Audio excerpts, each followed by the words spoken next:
Do segundo grau, a gente tem uma parábola com concavidade voltada para cima, se ela for crescente, se o x é maior que zero, tá? Que x que eu falo agora? O x ao quadrado. Segundo grau, que determina o grau, é esse número que está, esse expoente que está na frente do x. Então, o maior expoente é o que vai determinar o grau da função. Primeiro grau não tem nenhum expoente, então é 1. Quando você não tem nada aqui no x, ele vale 1. Então é primeiro grau. Aqui a gente já tem o maior, que é o 2. Então é segundo grau. Né?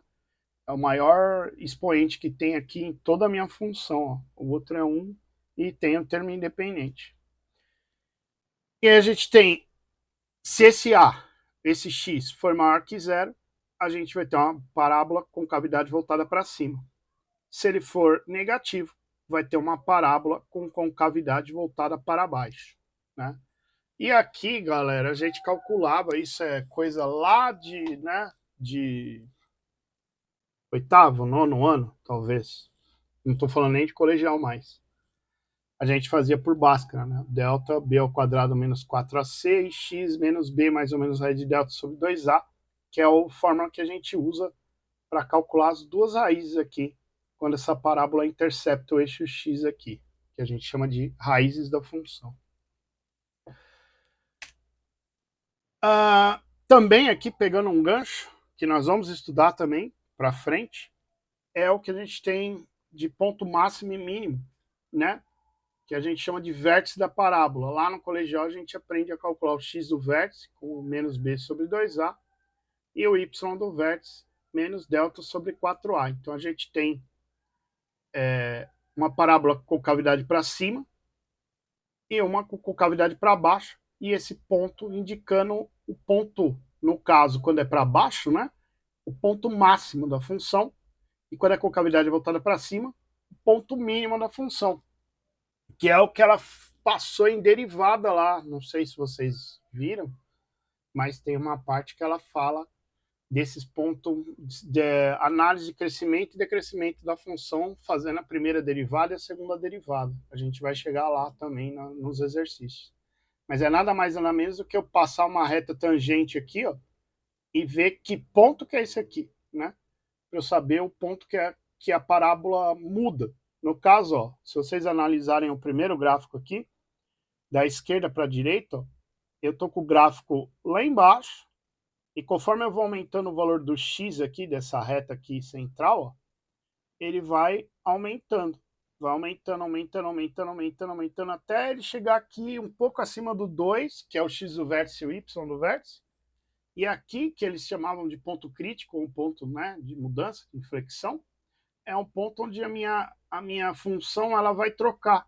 Ela vai parar de crescer e vai começar a cair de valor. Ó. Conforme eu aumento o valor do x, do 1 para frente aqui, ó, 2, 3, ela está caindo o valor. Ó. Tanto que ela chega a 0 no y aqui, quando é igual a 3, e vai embora lá para baixo. Quanto mais eu aumento o valor do x, mais ela cai. E no ponto mínimo é o contrário, né? Ó. Ela vem lá de cima, quanto eu aumento o valor do x, ela vem lá de cima, vem caindo, caindo, caindo, caindo. Chego aqui no negativo, no ponto 1, ele inverte o sentido, ele começa a crescer de novo. Que é justamente o que a gente fez lá no cálculo das derivadas de análise de crescimento e decrescimento.